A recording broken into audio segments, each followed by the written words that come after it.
Assalamualaikum warahmatullahi wabarakatuh. Salam sejahtera untuk kita semua.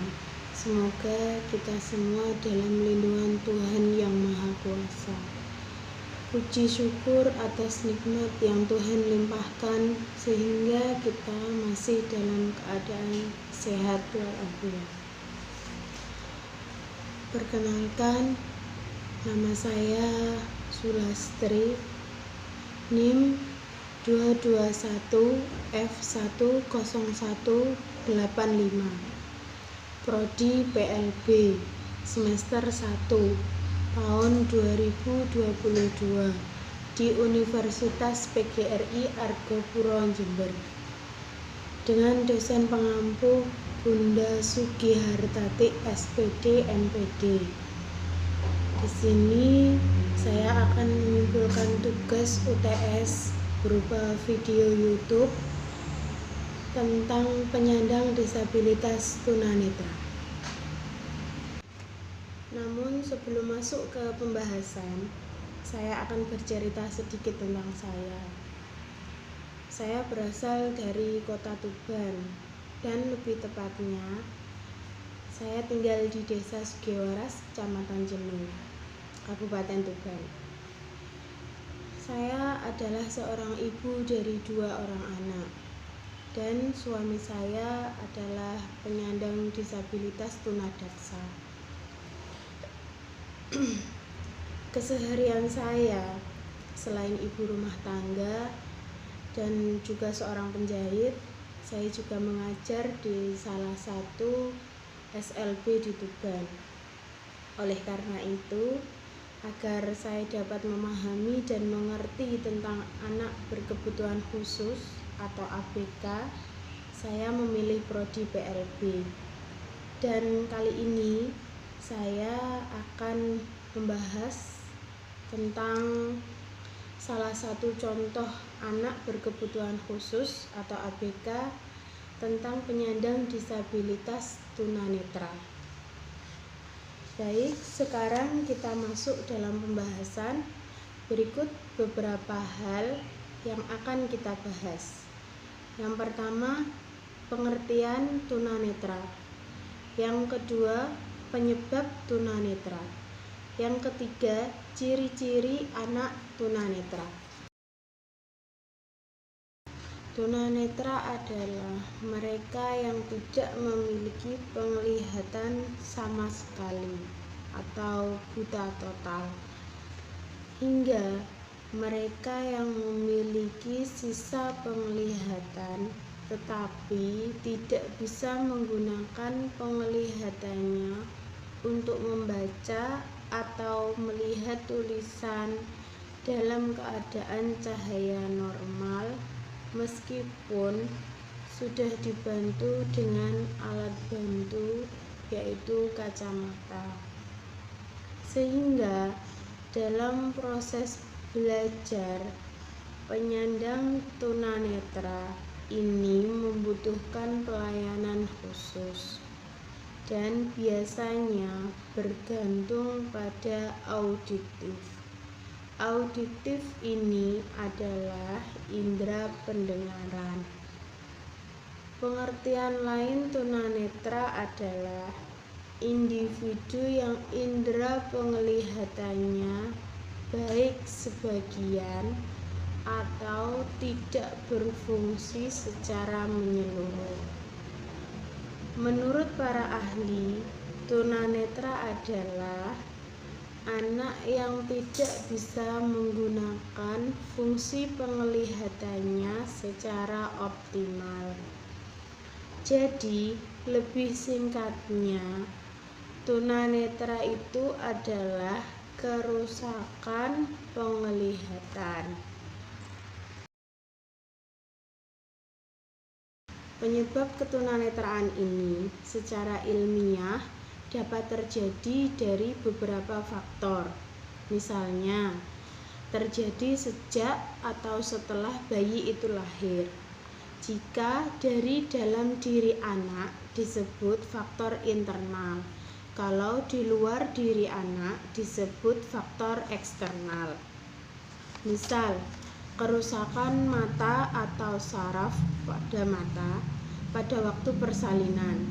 Misalnya, saat ibu yang menderita suatu penyakit atau penyakit mata lain yang menyebabkan ketunanetraan atau akibat kecelakaan.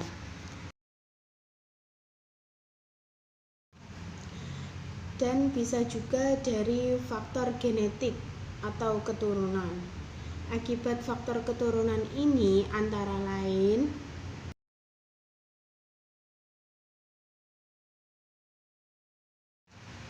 satu, retinitis pigmentosa.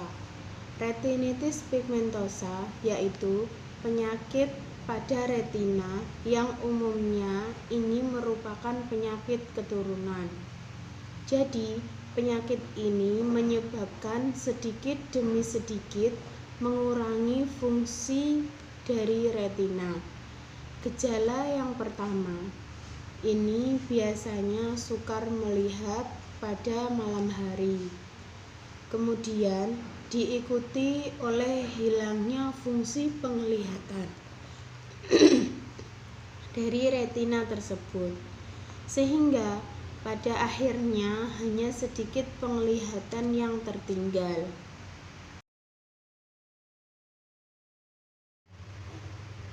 Yang kedua, perkawinan sedarah. Secara medis, perkawinan sedarah itu bisa mengakibatkan terjadinya kecacatan, seperti tunanetra. Pantas saja, perkawinan sedarah itu dilarang oleh agama dan secara medis.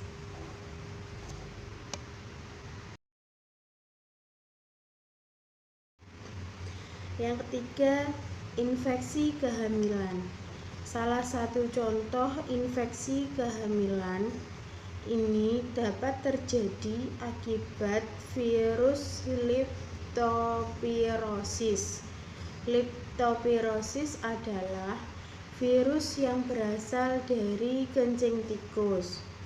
Jadi, karena itu, seorang ibu hamil harus benar-benar menjaga kebersihan. Yang keempat, gangguan genetik yang dapat terjadi karena adanya kelainan kromosom akibat transformasi yang mengakibatkan keracunan darah. High risk group atau kelompok yang beresiko tinggi yaitu pada ibu hamil yang terlalu muda usianya, misalnya usia antara 12 sampai 15 tahun. Karena menurut psikolog, pada usia ini dia belum siap dan di saat dia hamil, wanita ini mungkin mudah mengalami stres atau depresi. Kelompok yang berisiko tinggi berikutnya yaitu ibu hamil yang terlalu tua dengan usia di atas 40 tahun. Karena usia ini kondisi tubuh wanita sudah mulai melemah. Jadi, usia ini bisa dimungkinkan menimbulkan sesuatu yang kurang baik untuk perkembangan janin. Tapi ini hanya teori saja dan saya pribadi tidak terima.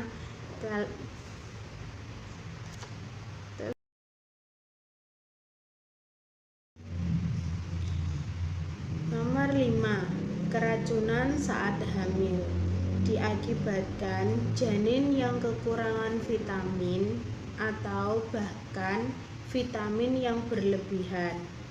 Karena kebanyakan wanita hamil itu tidak mau makan yang berdampak pada kesehatan janin tersebut. Karena asupan gizi yang dimakan oleh ibu hamil akan ditransformasi pada janin, atau bisa juga kelebihan vitamin, kelebihan zat besi atau timbal.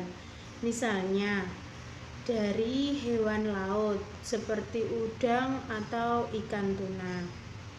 Karena seperti yang kita ketahui bahwa pada saat ini lautan kita sudah tidak bersih lagi. Sudah terlalu banyak timbal yang terkandung dalam lautan kita saat ini. Keracunan lainnya yang dimungkinkan yaitu penggunaan obat-obatan, misalnya obat kontrasepsi.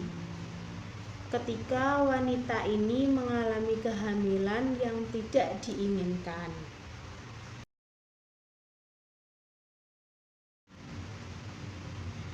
Yang keenam, penyakit menaun seperti tuberkulosis atau disingkat menjadi TBC. Dampak penyakit TBC ini bisa terjangkit pada seorang yang kemungkinan diakibatkan sanitasi yang kurang memadai atau lingkungan kotor. Dengan mengonsumsi obat secara kontinu untuk kesembuhan penyakit TBC ini, maka akan berdampak kurang baik pada metabolisme pertumbuhan janin. Jadi, intinya, seorang ibu hamil yang menderita TBC pasti akan mengonsumsi obat-obatan secara terus-menerus, dan hal ini tentu akan berdampak pada metabolisme pertumbuhan ibu dan anak.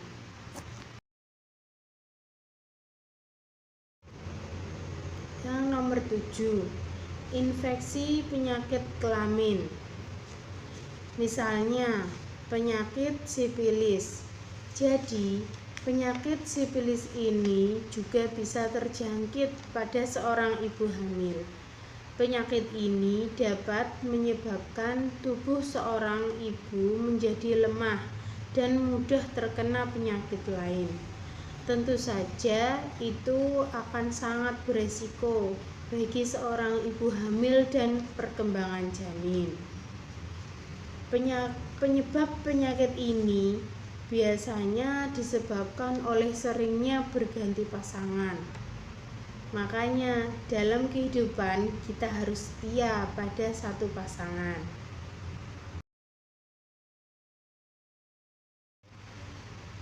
Yang ke-8, virus toksoplasma. Virus toksoplasma ini umumnya berasal dari virus binatang, seperti kotoran kucing yang mengering dan dihirup oleh ibu hamil secara terus-menerus. Dan akibat dari virus ini, bayi bisa mengalami kebutaan atau autis berat. Dan lebih parahnya lagi, akibat virus ini, bayi juga bisa lahir tanpa tengkorak.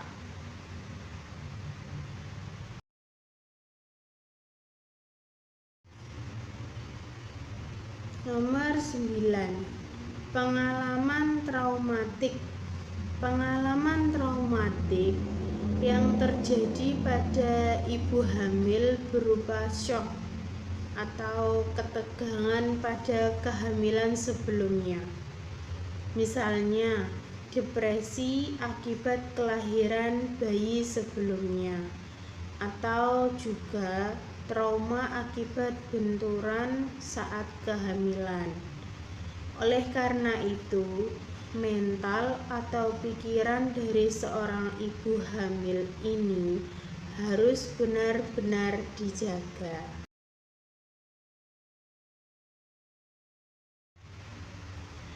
Yang nomor 10, penggunaan sinar X. Radiasi dari sinar X ini biasanya dari USG yang berlebihan. Terkadang pada perkawinan usia muda, karena ketika wanita itu hamil pertama, biasanya mereka sangat bahagia sekali dan sangat ingin mengetahui perkembangan bayinya dengan seringnya USG. Tetapi sebenarnya radiasi sinar X dari USG tersebut jika berlebihan akan berdampak pada kelainan janin. Nah, itu semua adalah penyebab tunanetra dari faktor genetik atau keturunan. Dan sekarang kita kembali lagi yang nomor 3, ciri-ciri anak tunanetra. Ciri-ciri anak tunanetra ini biasanya dibagi menjadi 2, yaitu blink buta dan low vision.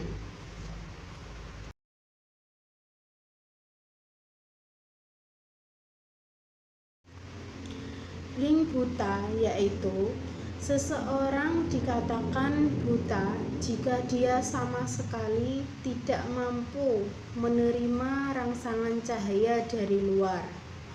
Sedangkan low vision memiliki beberapa perbedaan. Misalnya,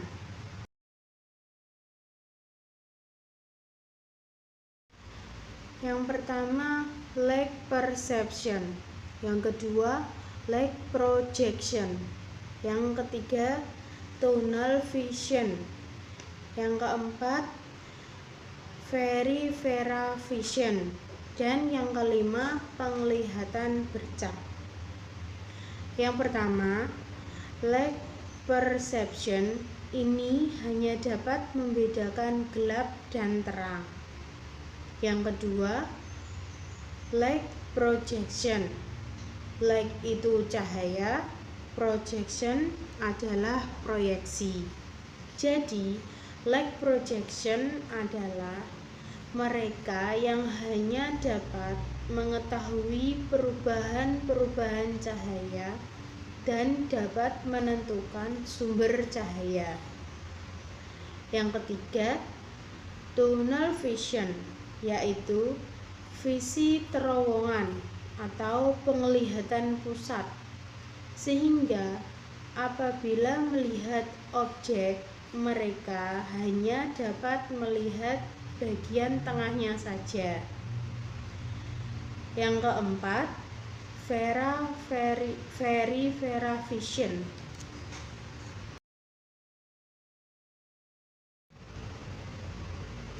Yang keempat, peripheral vision, yaitu penglihatan samping. Dan hal ini mereka hanya dapat melihat bagian samping kiri saja.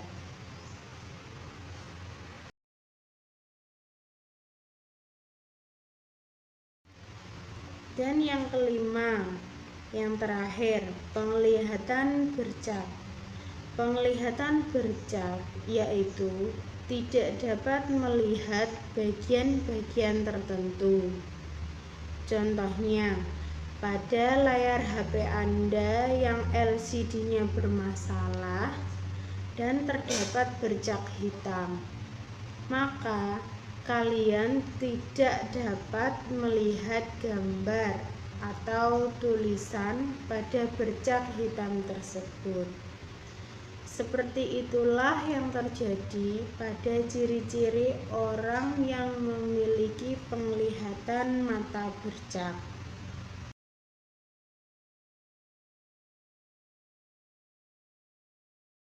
Dan mungkin cukup sekian pembahasan dari saya. Jika ada kata atau kalimat, apalagi materi saya yang kurang lengkap, saya mohon maaf yang sebesar-besarnya.